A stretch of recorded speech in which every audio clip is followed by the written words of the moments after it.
All right. All praises to the Most High. We want to go over some things here.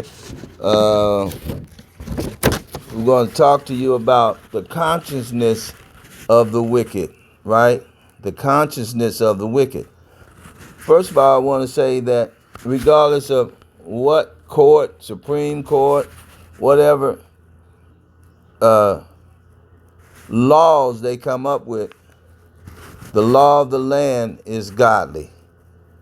The law of the land is the Mosaic law. So when you think about it, God, the Most High, did not give the Edomites or any of the other nations, Psalms 83, the enemies of God, He did not give them the laws.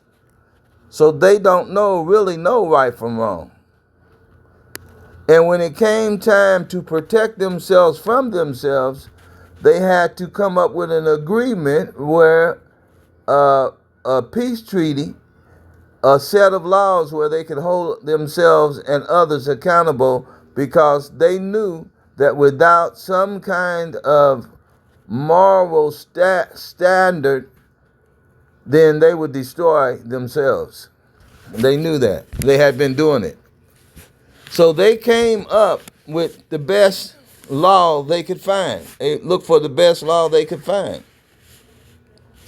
Uh, John Lockley,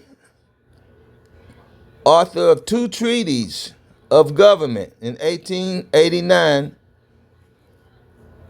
essay on human understanding. He wrote an essay on human understanding, 1889. The reasonableness of Christianity.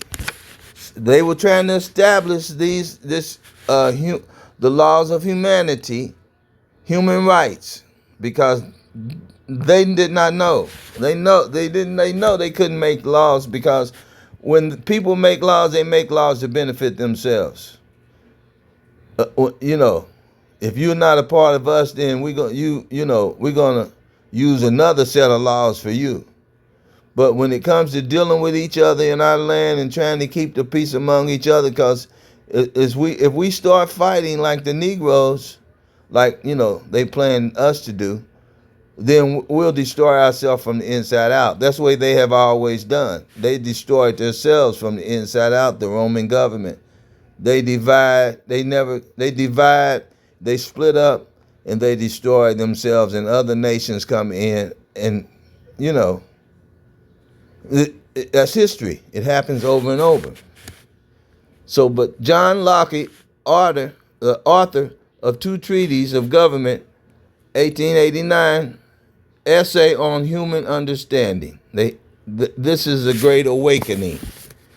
This book, Rebellion to Tyrants is Obedience to God. So it's saying that we have to rebel. We have to rebel, stand up against the evildoers, the wicked doers. That's obedience to God.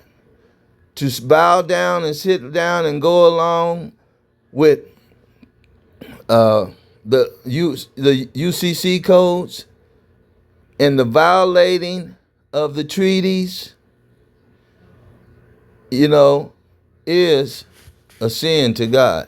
To say the UCC codes and the people that are in authority and in power, we ain't gonna fight them because they're greater than us, and we ain't gonna stand up with God, because we scared we gonna get killed and we made too much money. We gonna enjoy this money first. No, that's a sin. And we know the Israelite camps and our black entertainers and everybody that got money is doing that right now. Okay? The reasonableness of Christianity. There's another essay, 1695. The last of these argued that their belief was justified if it was reasonable. So in other words, if it was reasonable, if you could prove it to be reasonable, then we'll abide by those laws, which they didn't feel like the Constitution was reasonable. They didn't feel like the Most High God's laws and Mosaic laws was reasonable, because they never abide by it. They broke all the treaties, and they were never godly Christians. They never obeyed God or Yahweh, which they call Jesus Christ. Okay, Lockley believed that reasoning was a gift of God. It is. God gave us the laws, and when you understand Him, you'll be able to reason logically, right? It's something a lot of our people can't do because they follow the reasoning of the rich. And the rich do not understand what righteousness is. Thy righteousness is an everlasting righteousness, and thy law is the truth. Google it. Reasoning is a gift from God, and that He exists, and that His existence was certain and knowable through logic. See what I said? If you get logic, the wisdom, logic is wisdom. Reasoning is wisdom. You can only get that by understanding the mind of God. Proof right now. The nations have ran the earth without the laws of the Most High God.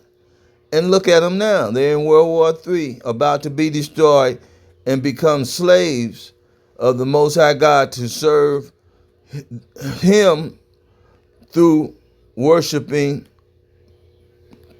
behind Israel. He's going to set us up back as gods on the earth, and they're going to be our slaves, our servants.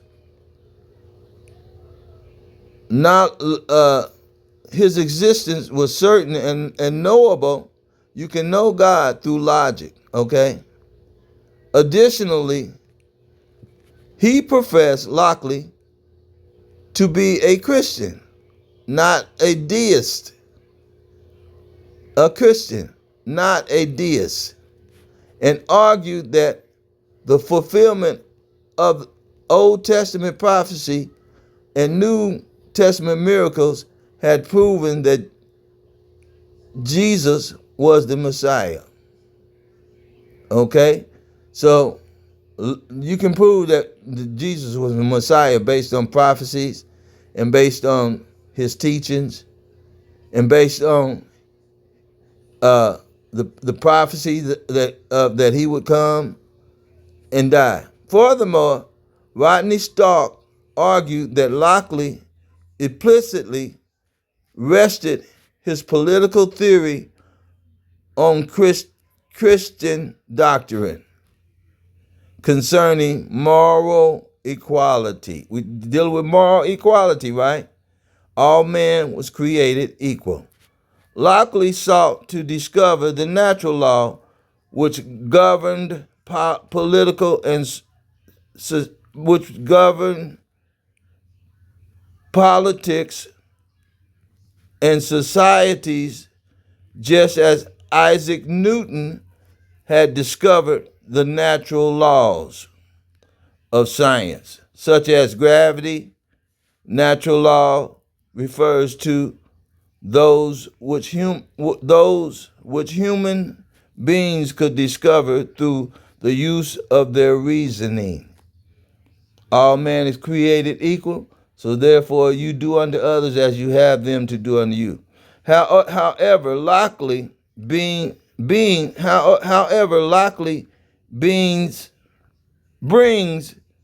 could discover Lockley's beings could discover through the use of their reasoning. However, Lockley saw no conflict with using biblical references to illustrate his philosophy.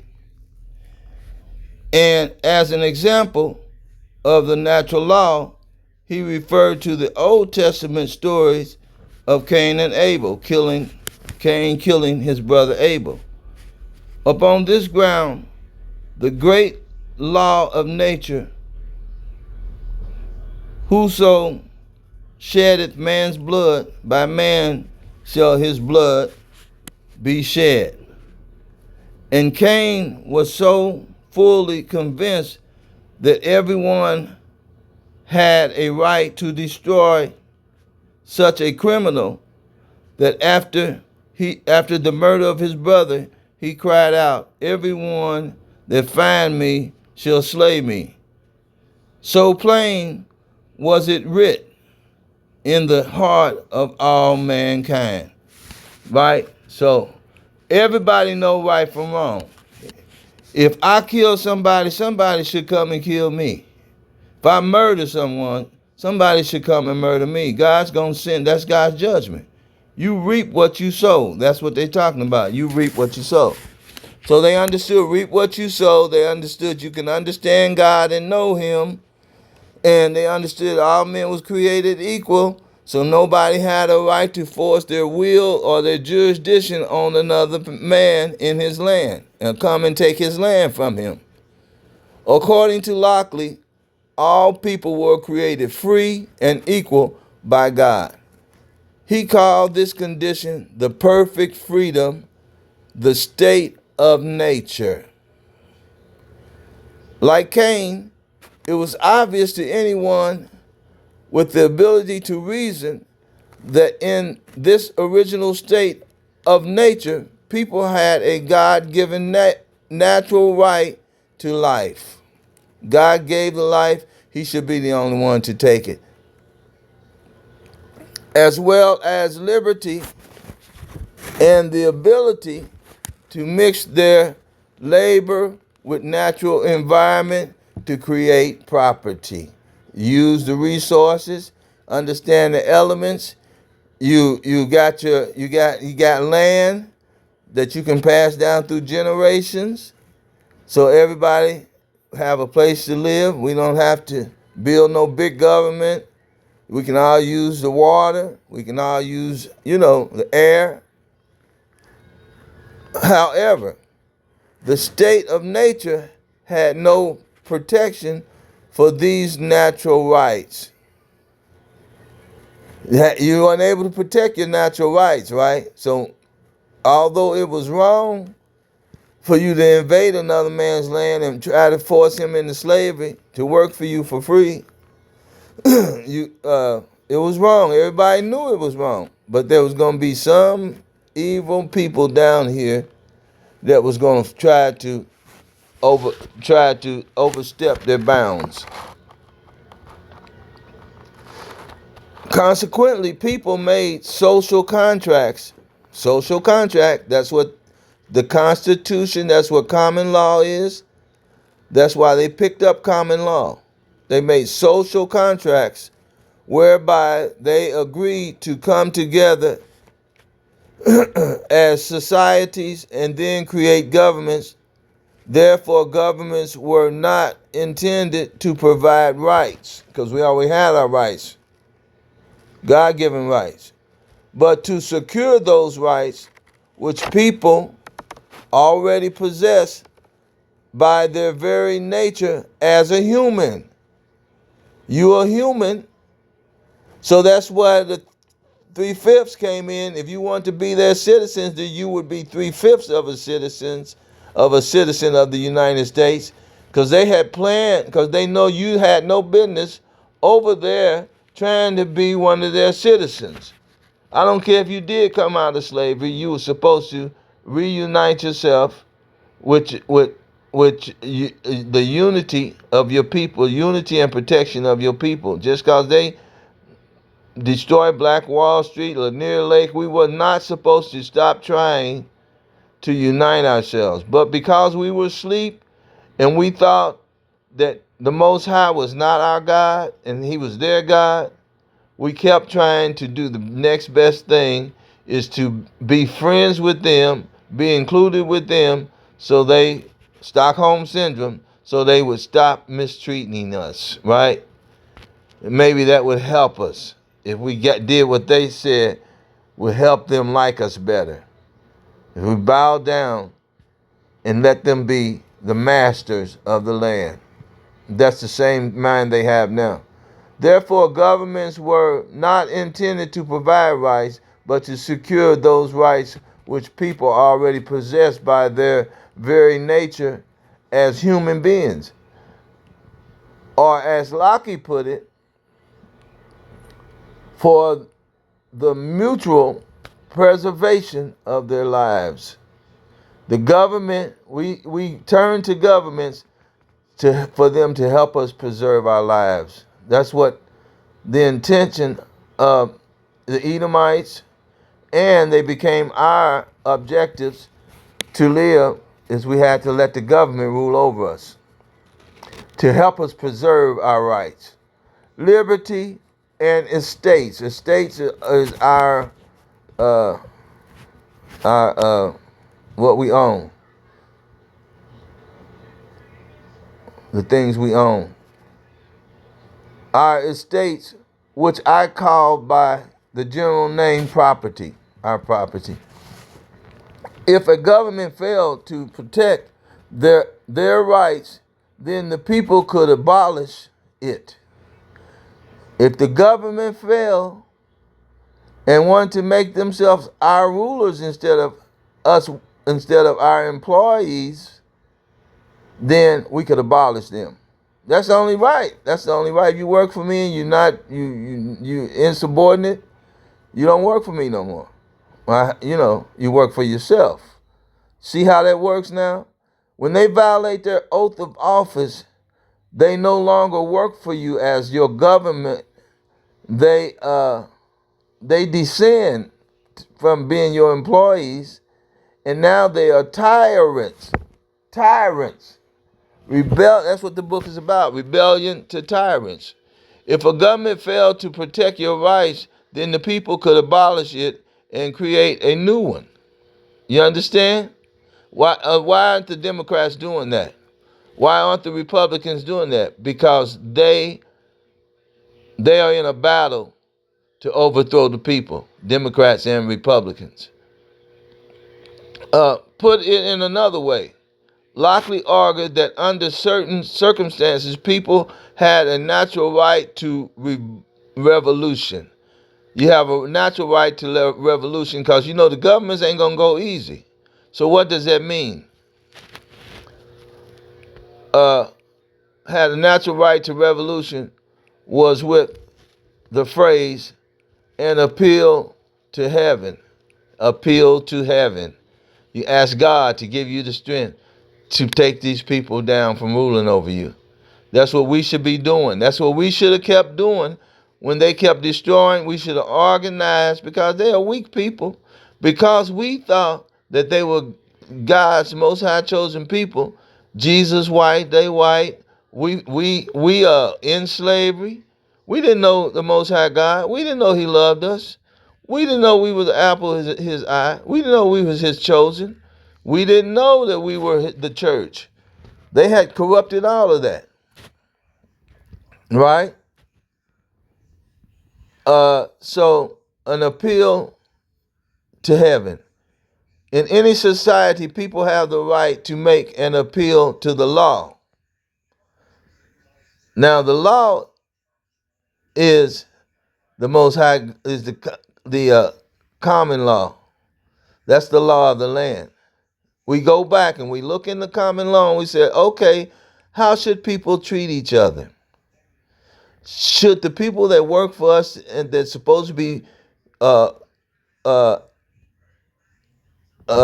answering should be working for us and not against us? Is that right? We go back to the law and find out, are they living right? Are they operating right? And we go back to the treaties. That's what we're supposed to do. Go back to the Mosaic Law, then go to the treaties we made with these people. They broke them all. They broke them all, and then they started trying to redefine what they meant.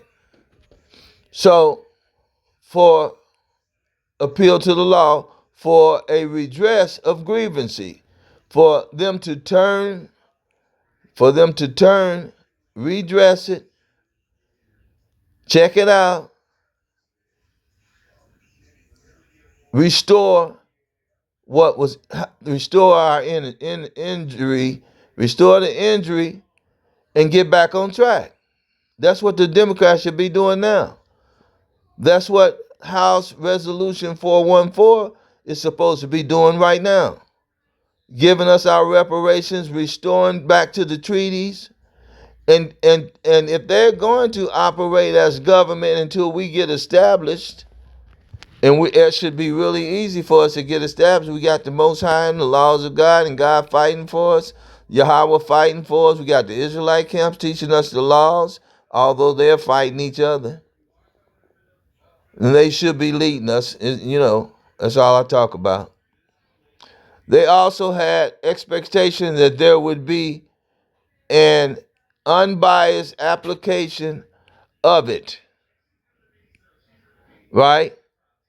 So that's for a government of your own people.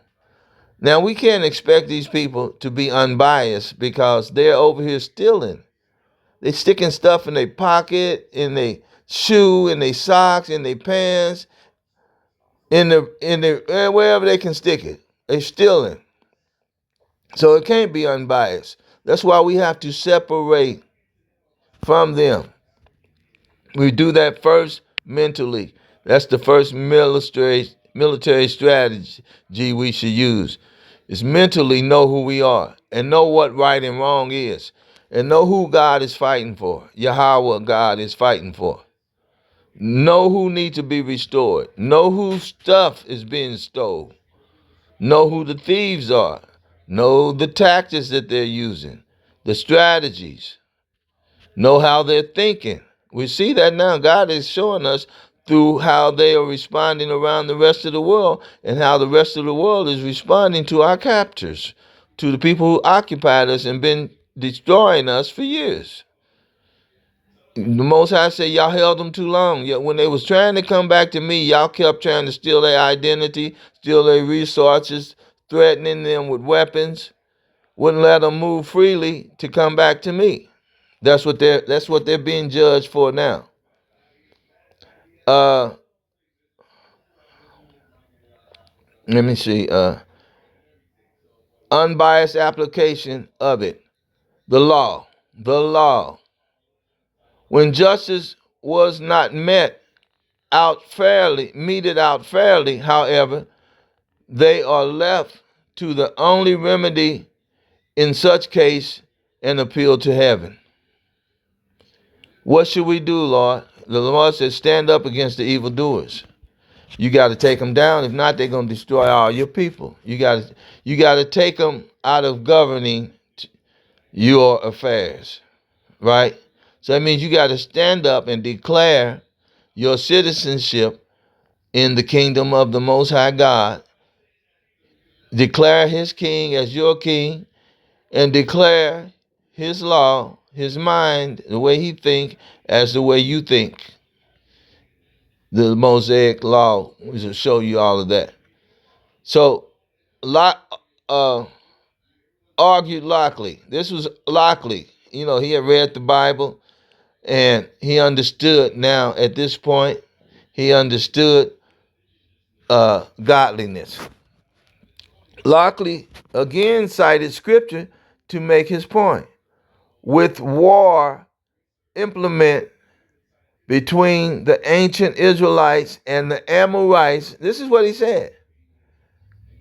Japheth, one of the judges of Israel, told the Ammon king, the Lord judges, be judged this day between the children of Israel and the children of Ammon. That's in Judges 11. He used Judges 11:27. Lockley explained the passage this way. Had there been any such court and any superior jurisdiction on earth to determine the right between Japheth and the Amorites, they had never come to the state of war. So if we judge ourselves and use the law, the biblical law, to judge, to guide us, then we will never go to war. So this John Lockley, 1632-1704. Look him up. Okay? So we're gonna look here. Let's see, 24 minutes. We're gonna look here right quick, and we're gonna see if The Supreme Court is using Lockley, the enlightenment of the white population, the Edomites who occupy this land. We're going to see if they're using the treaties and the reasoning and the logic of the scripture of the law of the land, which is the law of the land, the common law. If they're using it right, which means that we saw what it was. All men are created equal, right? We saw that, right? What was it? All men are created equal. And what else was it? The treaties. You can understand God and know Him through reasoning and logic. And it's the simple people, the people the least esteemed on that do the judging, that's going to judge righteously. The least esteemed, which that would be us, the Israelites, are going to be the righteous judges. What are we going to do? We're going to use the Most High, the laws of God. The judges, look, like we gave the example. So let's see here if the Supreme Court is going to, and if Judge Joe Brown is going to use the reasoning of the Bible, the reasoning, the mind of God, to say who's right and wrong.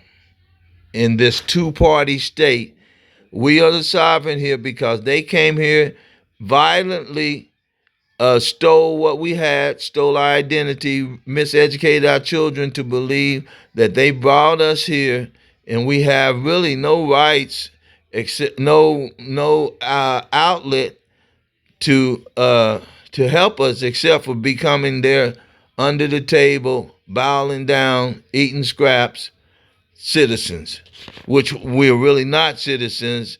And I showed you in the last video where if they don't want you to be a citizen, if they say you're not their citizen and you say, yes, I am, like the Democrats is doing, and the black Democrats, and they could lock you up. It's a law that they can lock you up for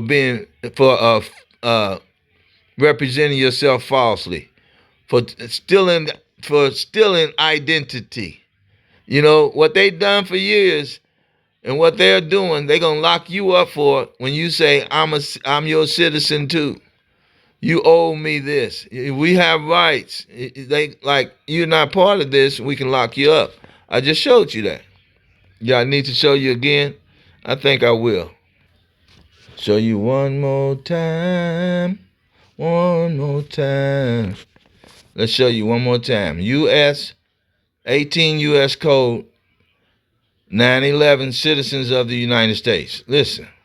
Whosoever falsely and willfully represent himself to be a citizen of the United States. Once they tell you you ain't no citizen, Dred Scott, and you keep trying to insist that you are a citizen, that's falsely and willfully representing yourself to be a U.S. citizen of the United States. To be a citizen of the United States shall be fined under this title or imprisoned not more than 3 years or both. This is law. This is law. So let's go back. Now, let's see. Did I get that? Let's try it again. I don't think I. Let's do it again. I'm sorry, y'all. I don't have no way to. This is Jackson. In a situation, or nobody, and I'll get into an analysis of the case after you played your clips. This is Jackson. So I want to understand how you are responding to the government's argument that because temporary visitors and undocumented immigrants are still governed by their home countries, and in the government's take on this, you can't have you can have allegiance to two different sovereigns. Okay, let's stop right there. Now she's using them as an example. People who are not in this country, they have a country they're coming from, right? They're saying that it's hard to tell who your allegiance is to, whether you still love your country. So if your country becomes ops with the country you're in, if you dual citizenship, if let's just say if Brazil go to war with the United States corporation, and you are a citizen, you've already made yourself a citizen of the United States. But the United States send missiles down there and bomb your neighborhood and delete your relatives.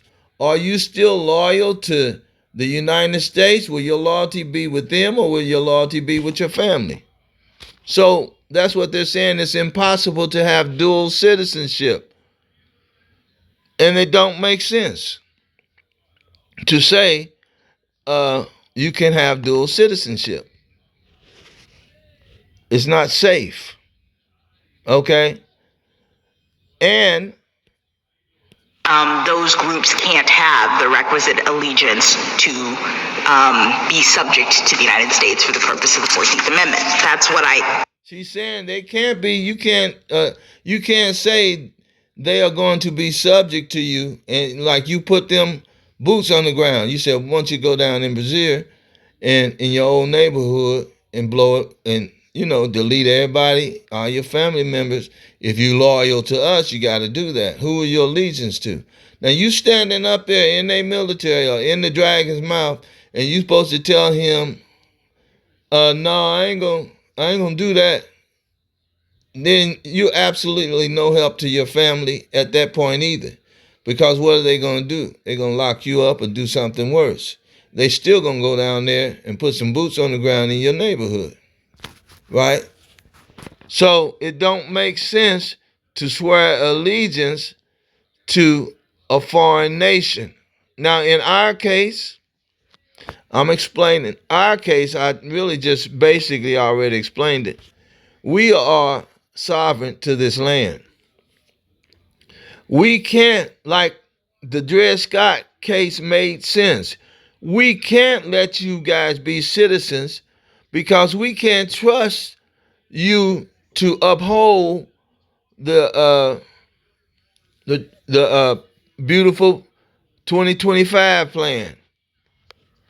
Right? We can't expect you to uphold the plans we got to cut y'all off from your inheritance. We got to cut y'all off as long as we can to steal everything out of here.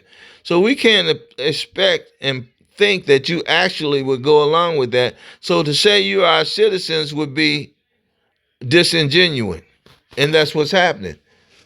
They said, well, since you're going to force since you want to march and civil rights and everything, since you don't want to stand up for your ancestors and stand for your name, stand in your proper persona, since you want to take your proper identity back as the sovereigns, and since you don't trust that, because basically, why should we trust you? Because you broke every treaty. We are those Indians now. We are those black Coppertone people that you met when you came here. And you broke every treaty. And now you want us to stand up after you told us it was illegal. And anybody that tried to teach their children who they really were, we would destroy your children and you. You did that everywhere you went. In every war, that's what all you nations did. You made it illegal for us to keep our customs and our identity because you plan to steal that. That's the only way you're going to be able to convince the world and convince us to bind the strong man. You couldn't bind us because we were stronger, so you had to move us off of logical and reasoning and logical thinking. You had to move us from that, and you did that based on painting and the image who you held up as Jesus Christ, white, all the angels white. Changed the laws, changed the time, changed the dates, and thought to change everything Daniel will tell you about that. And to move us away from our identity, you had to bind the strong man. To spoil the strong man, you must first bind him. Right? So let's see, 35 minutes. Won't be, I can't stay much longer. So we're gonna hear Judge Brown's definition of what's right and wrong according to two parties in the same state. Who should have jurisdiction over who? Now, we're saying that the Constitution states that we wouldn't have jurisdiction over you except in the Supreme Court under the common law. You can't take us and judge us under your UCC codes because that's policy for people.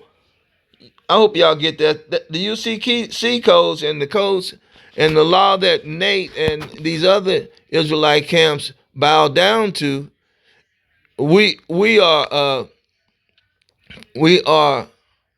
forbidden to take on their customs. So to say I'm under the UCC codes and we abide by your laws, that means you forsaken your nation. You have forsaken your nation. You can't be a double agent. So you are a traitor. You are a traitor. Israelite camps who say they will not resist this man's laws and they want to be their citizens, and the Constitution is not for us, and the Constitution, no, the Constitution actually is for us, but they have to implement it on their side. In other words, the Constitution states that they will not violate our God-given rights, none of their offices, none of their security forces. They can't make laws and force us under them. Once they do that, then they vacate their oath of office. Now, I know it don't mean much to them, but when they do that, then they are no longer governments. They're no longer whoever they say they are. They're just plain tyrants. And we should treat them like that in our courts. And you read the human rights of the articles of the Human Rights Association, then people who violate their oath of office should be fined, 10 years in jail, $20,000 fine, and or deported. And if they commit a Murdoch crime against us, then they should receive the death penalty, because they are aliens in our land, and they have no rights even to be here, and especially to be here and commit harm against the sovereign of the land. You can't go to China or nowhere else and go in there, these sovereign countries, and hurt their people and think you're going to walk out of there alive. But they've done that to us for 500 years. Now the Most High is breaking it down. And of course, he's going to use the legal system because he got the treaties and the righteous law, the common law set up to guide us what right and wrong is, because we don't know. We don't even know God chose us over them. We don't even know they stole our identity. We don't even know that we are the chosen ones. We just was here all the time. Okay. So we're going to listen to Joe Brown. He's supposed to be righteous. Let's see if she got anything else to say here. Hear the government saying, but I do think that seems to rest on a different understanding of allegiance than what was in the English common law, and that when we understand what the English common law thought about allegiance, you can see that you can have allegiance to two different sovereigns. No, you can't. No, you can't. English common law exists because when they, I won't say freed us, but when they wanted us to stop fighting them, they used trickery, which would be called the English common law. They said, okay, they know what God's law is and how the Coppertone people know what's right and wrong. They have read God's laws for years. They lived them. So we're going to tell them, okay, we're going to respect your law because your law is the highest law of the earth. God created those laws. That's his mind, and he's saying that's how we should treat each other because he created us all equal. He told us, y'all not to meddle with our affairs, try to rule over us, and he told us, so the same vice versa go for us. So they said, we agree to that. But then they came up with Jim Crow laws. Eventually down the line, they came up with these Jim Crow laws that we see. Okay? So it's no allegiance to two. You can't hold allegiance to two countries, especially when you're at war and when one is wicked and one is good. At the same time, this kind of goes back to just common law, and that when we that's what I hear the government saying. But I do think that seems to rest on a different understanding of allegiance than what was in the English common law, and that when we understand what the... So she's talking about allegiance now, okay? Now, allegiance was... You didn't have to worry about allegiance because you guys had the so-called white people. They had their territory. What do you call it? Paradigm. They had their paradigm, their world that they lived in. They made their own laws, but they couldn't violate the laws of the land, which is the common law. Our allegiance is to God. Everybody, and their allegiance, I just read to you, should be to God. That's how they said they would stand in judgment over the people and their policies while they were here in our land. They know they're violating us in our land. But they said they would at least follow the common law set up because we believe in treating all the people right. Now, you know, Esau don't do that. He think people with the biggest sword supposed to conquer. But because he couldn't really whoop us, we were fighting. Just know we were fighting. It took them 300 years to set up the Union to become the most powerful in this land. Because they distressed us by destroying our women and children and taking them on plantations and taking them on plantations and saying you can have your kids back, you can have at least a decent life, some kind of little decent life back if you just lay your guns and swords and your war down and come and live on a reservation. We give you reservations, we'll feed you, we could kill you, but we're going to let you live. We gave you freedom of speech. We gave you these rights. That's what they mean when they say we gave you rights, because they made a treaty with us. Now, why would they need to make a treaty with us if they had conquered us, Nathaniel? If they had conquered them, what are all those treaties about? The native Indians. The natives, the Northern Kingdom, what about all those 400 treaties about? No, they break one, they make another break. No, it was over 500 tribes here. And to try to build an empire amongst a hostile 300-something million people here, then it was impossible. It took them 300 years, what was that, 1492? Until when was their first president? 17? You can't do the math. George Washington. Do the math. Who was governing us until then? We had our own governors in our own tribes and in our own nation. We governed ourselves. We were Republican government. We had a republic government. We governed ourselves based on the Mosaic law and the conscience of God, and realizing that we all created equal. Right? The righteous govern themselves based on the Mosaic law. So she's talking about allegiance now. English common law thought about allegiance, you can see that you can have allegiance to two different sovereigns at the same time. this kind of goes back to Justice Alito's questions. I mean, I was thinking about this, and I think there are various sources that say this, that you obviously have permanent allegiance based on being born in whatever country you're from. That's what everybody recognizes. No, permanent allegiance is based on your ancestry. Who do you come from? You have allegiance to your people, not the land you're born in. So we know that's wrong. That was never understood like that. That's what they always thought. That's what their plan, the crafty council, is.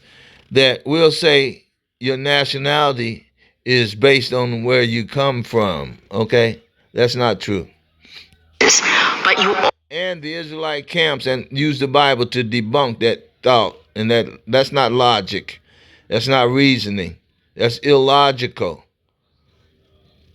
Also have local allegiance when you are on the soil of this other sovereign.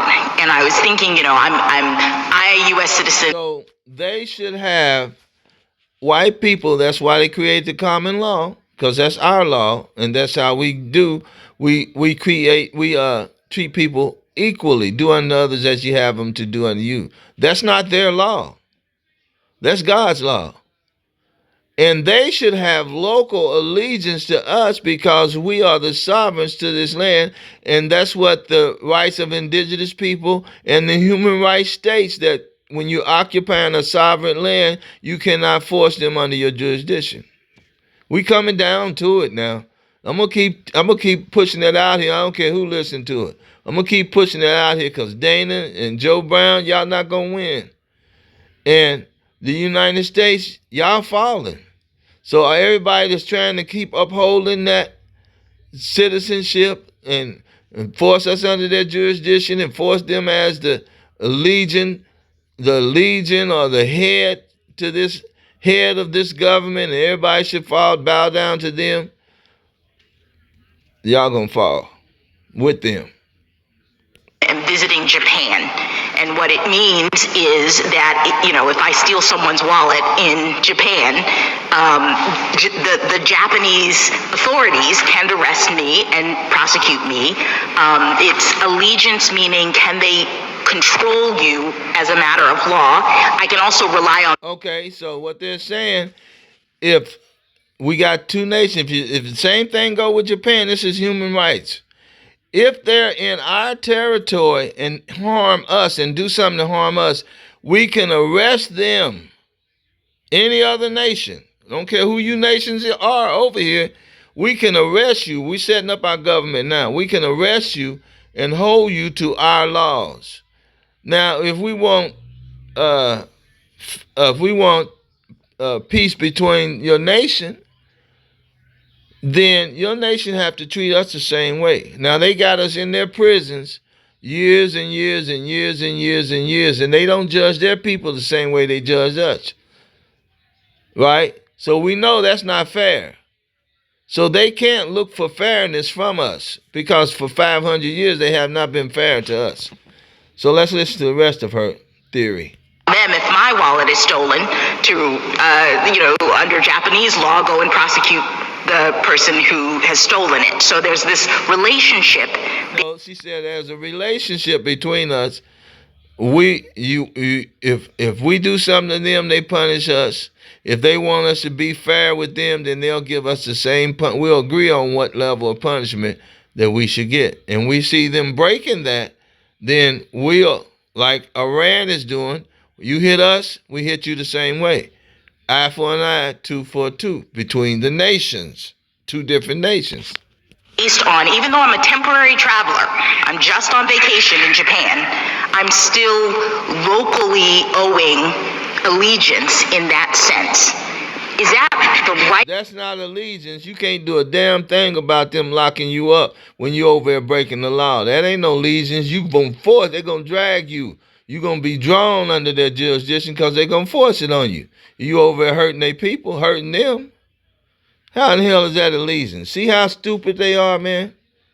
Way to think about it, and if so, doesn't that explain why both temporary residents and undocumented people would have that kind of quote-unquote allegiance just by virtue of being in the United States. That's absolutely right, Justice Jackson, and that comports with the plain text of the 14th Amendment as it applies to everyone born in the United States other than those subject to the exceptions that were baked in a close set. You owe natural allegiance as a U.S.-born citizen. If you want to look at the parents... So if that's the case, everybody that come over here owe allegiance to us, the Coppertone people. Now, we're going to go ahead and listen to Judge Joe Brown, because these judges, those Supreme Court judges, they're white supremacists, and they're going to only look out for their own people, right? So let's go ahead and pull up Judge Joe Brown. Hear what he got to say.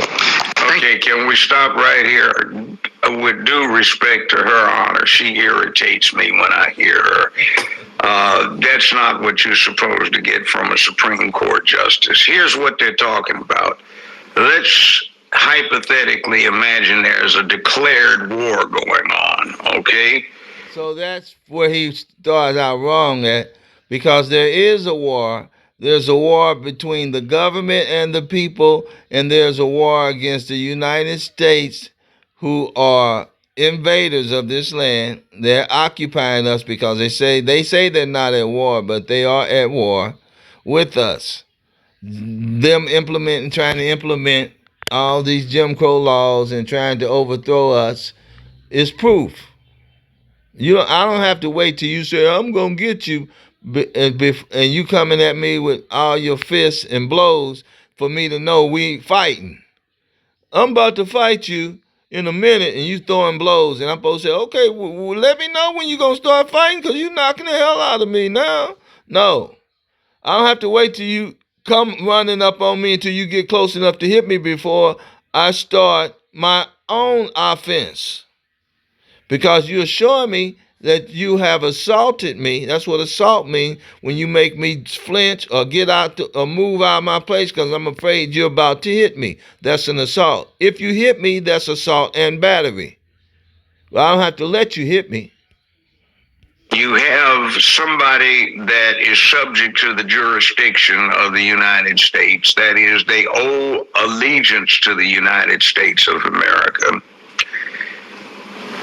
And you have another person. Now, who would that be that owe allegiance to the United States of America? Because, they can't be United States of America. Well, I guess they can. Because they are united people. People are states. They are united states in America. They are not Americans. And we are not the United States. Okay? Who is a spy or a special United States. That is, they owe allegiance to the United States of America. The only people that owe allegiance to the United States of America is the people that they give visas to come over here. And they can only stay in the territories which would be the jurisdiction. They're under the jurisdiction of the United States. Not, and they automatically are under our jurisdiction because we are the allegiance. We are the law of the land. We set the law. We already said it, common law. When they violate that, if they are not prosecuted, or we give the United States a chance to chastise the people under their visa. If they don't deport them like Donald Trump is doing, which is right, because Joe Biden brought all these criminals in here to violate us and to take our resources out, right? Through tax monies and all of that. He brought them in here, and Donald Trump is getting them out because he's like, this country ain't big enough for all of y'all and the white folks here. And my brothers and sisters, my MAGA. This is the black folks, the Negro stuff, and our stuff. They ain't trying to share with all you bastard children. That's what I call you, bastard children. These are the bastard children. Yeah, these are the tare that was planted among the wheat. All right. And you have another person who is a spy or a special operative or something for a foreign entity, meaning the one that we declared war on. They declared war on us. They have FBI, they have CIA, they have all the people that's running around spying on us, you know, living in our communities, claiming them as theirs. And that's the foreign people. They declare war on us, and all of their agencies, all of their licensed branches, and hospitals and courtrooms, judges and lawyers, they are part of the people who claim war against us. And they spy on us, and they use us, and they charge us with false charges as if we were part of their citizenship. And that's all wrong. And that person gets in a rubber boat after launching from a submarine, paddles ashore, and infiltrates into the country. He blows something up that is a vital defense installation, and he escapes back to his home country. Now, that's what all of the people, they came over here just the way he described, on little boats, big boats, little boats. They came over here and they blew something up. What did they blow up? They stole our land and our identity, and they created a mob atmosphere. They declared themselves a part of the tyrants, the RICO, the syndicate of the United States. They declared themselves syndicate, part of the syndicate, to gather together, enforce the outlaw, the crimes against the sovereign people here.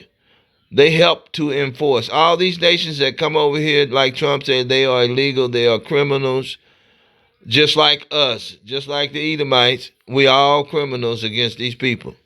Y'all got to see this, man. Y'all got to get this. You can't come in at a later date and try this guy for treason.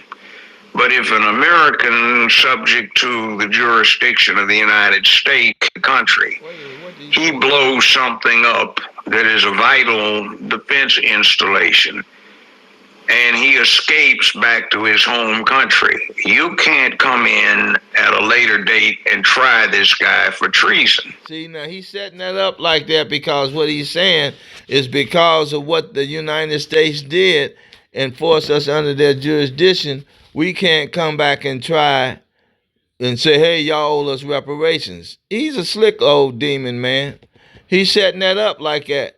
And because they ran back to their country. Y'all ain't ran back to your country. Your country is get out of here, go back to England or wherever. Go back to the Caucasus Mountain.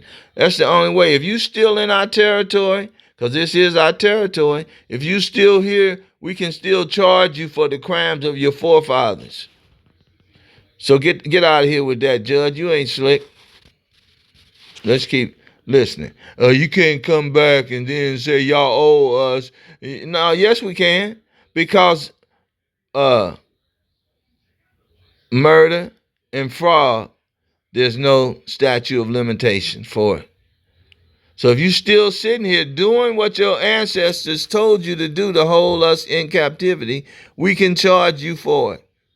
Everybody sitting here voting for the system can be charged.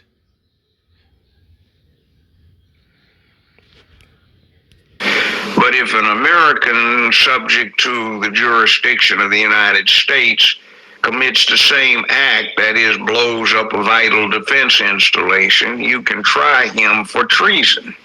So that's the thing right there. They hold us under their jurisdiction so we can't retaliate, so they can say sedition. So they can claim sedition. You went against our government and you were part of our citizenship. You can't try me for sedition when I'm fighting for my nation to get you to take your foot off my neck. It don't make sense. They're going to try you with sedition. They can try you, but you know, in God's eyesight, we can defend ourselves from that. And the major way to defend ourselves from any of their illegal, belligerent laws, nefarious laws, is to stand together as one people. We got to stand together for one people, man, as one people. That's where they're going to realize they got to fight all of us when they fight one. They do one of us, like that woman said in my last video, and I appreciate her for that, because our Israelite men, they don't have the, you know, they don't have the, they only going to fight for the brothers who pay tithes to them. They not going to fight for all the nations. They'll come and stand and march with you like Martin Luther King, but they down Martin Luther King, but they doing the same thing he doing. He did. They'll come and march, but they ain't gonna raise a hand to up their enemy. God don't need no coward soldiers. We need some Gadites here. We need some Gadites to stand up with us. Not them fake Gadites, not them $5 Gadites, but the real Gadites. Somebody that's going to stand up against the enemy and meet back to them what they do to us. You do it to me, I'm doing double back to you. That's the only way you're going to make them respect you. And even if you have to lose your life. Christ told you that. He said, resist to the end. Endure to the end. That's resisting. And he said, don't take no thought of your life. Don't take no thought of your life. Because the Most High is fighting for you, for one. So that means God gonna do it. No, God said he was fighting for us when he had us go take the land, the Canaan land, and take the promised land back after we come out of Egyptian captivity. He said, haven't I fought for you? And who was doing the fighting? Did he come down? No. He told us, he held our adrenaline levels. He held our blood pressure back. He preserved our clothing. He preserved our health and strength. He gave some of us supernatural strength. And we are more we're more coordinated than any of the other race of people on the earth. We you know, he slowed their movement down. Slowed it down in our vision, where we could see them in slow motion, and we could run circles and hit them 1,000 times, like Samson did with the jawbone of that ass. They was coming with swords, and he was running around them in fast motion. I seen a movie like that one time, and they took it off. I never seen it again, where he was in the cleft of the mountain, and they was trying to get in. They couldn't get to him from the rear or the sides, and they had to just come straight ahead. And he whooped 4,000 of them with the jawbone of an ass. The Holy Spirit came on him. Now, was that the law of God, or was that something else? I want the law of God to let me know I'm right, and I also want that supernatural power to come on me and teach my hands to fight. Take my hands and speed me up. Take the sickness and disease off of us so we can fight. It's time to fight. It's time to fight. Don't send the young YNs in to do a man's job. If anything, you go first. The leader should go out first. The elderly that can fight should go out first and lead these young men to war. Or lead them to stand up and gather up and resist the powers who say they have jurisdiction over us. No, you don't. And we're giving you all the evidence. That's what this paperwork, that's what it's showing you, that God already provided in writing how we should resist them. Legally first, we tell them we got the law. You're not God's chosen people. You white. You're not white. You're Edomite. You have no jurisdictions and right over us, because we treated you right all your life, and we have the right to govern our own lives, and we're supposed to take any tyrant any tyrant people who call themselves governors. We're supposed to take them down. We're supposed to resist them and stand up against them and create our own government and governors, right? Our own elders and captains and generals. And we can live in the land with y'all if y'all will live by God's law. the Mosaic law. If you won't, then we have to get you out of the land. That's the Bible. You have to be, and the Most High, they got the military power and everything. But the Most High is breaking that down right now. You see it happening before your face. That's what's happening. We got to do our part over here, though. If you catch the spy who blew it up and he's inside the United States when you catch him, you can try him as a spy, put him on the wall, and shoot him.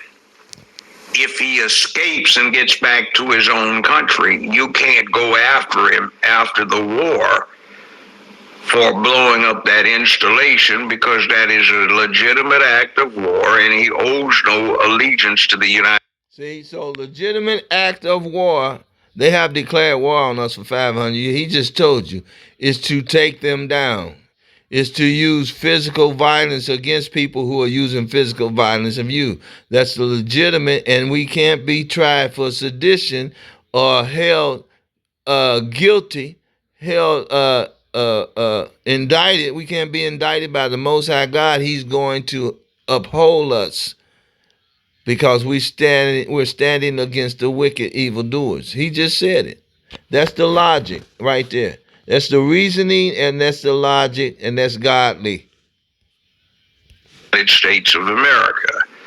The thing subject to the jurisdiction of the United States is this: a Native American off the reservation in the 19th century could run into the U.S. Cavalry, the U.S. Marshal, the local sheriff, and get treated in a certain kind of way.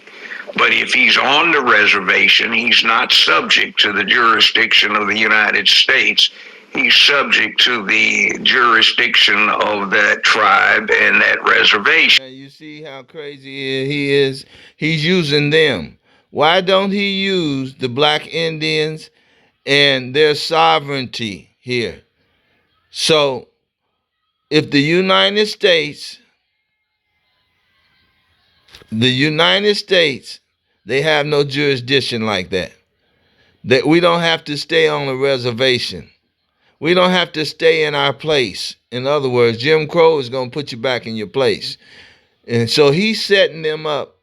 He's sitting up there looking like one of the most wicked demons. They didn't program, I don't know who he is, who his father is, but I know we looking at these two demons here. She's promoting him for some reason, because she has an agenda against black women. I believe she has an agenda against black women. She's an agent for the government. And she's making, it could be maybe she's just making money. But you see, she got her hair blonded out, and she's promoting this wicked demon here who's promoting sovereignty, who's promoting violence against us, the Coppertone people who are sovereign in this land. They are promoting that, and we see that now.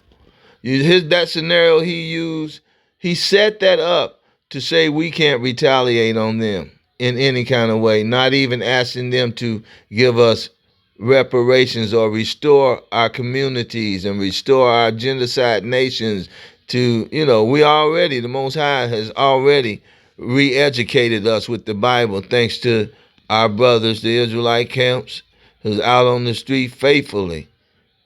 And I know that's of God. But still we all can keep critiquing ourselves so we can keep growing.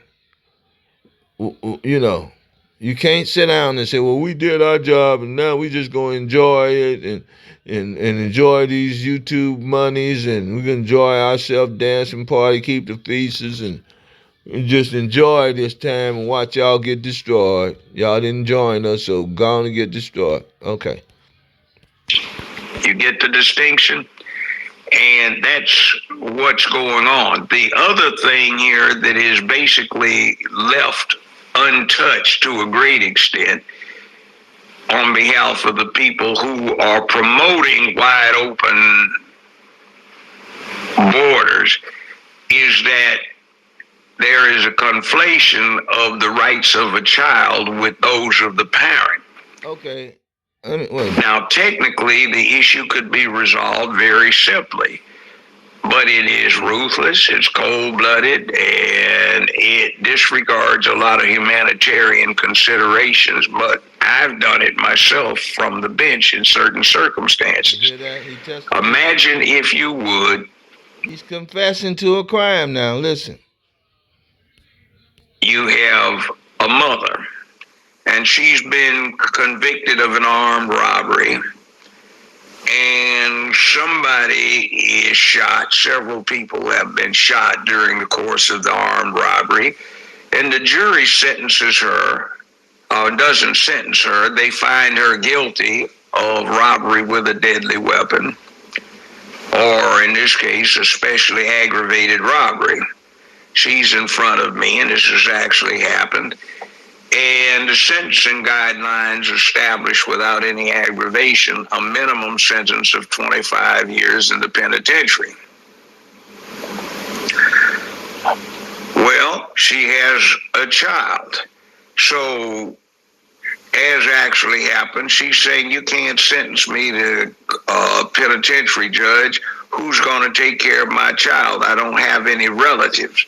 Well, unfortunately for the child, the response is that does not matter. You're going to the penitentiary. You broke the law, and the court will see to it that the Department of Human Services becomes involved and finds a foster. You see?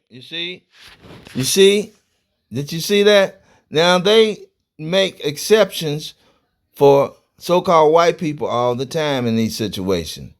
But he admitted that he's cold-hearted as the rest of the people he uphold.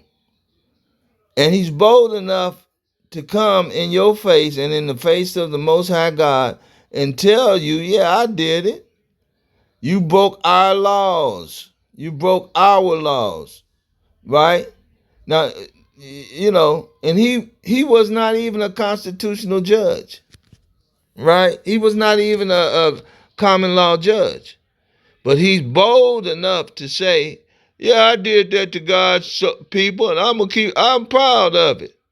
I'm proud. I did it myself. I ain't, you know. Now, I know he's talking about black people because he never would have done it to so-called white people. So all praises to the Most High. I hope this has been instrumental to you to help you understand freedom and understand that God loves you, and he did not set these people over here to put you under Jim Crow.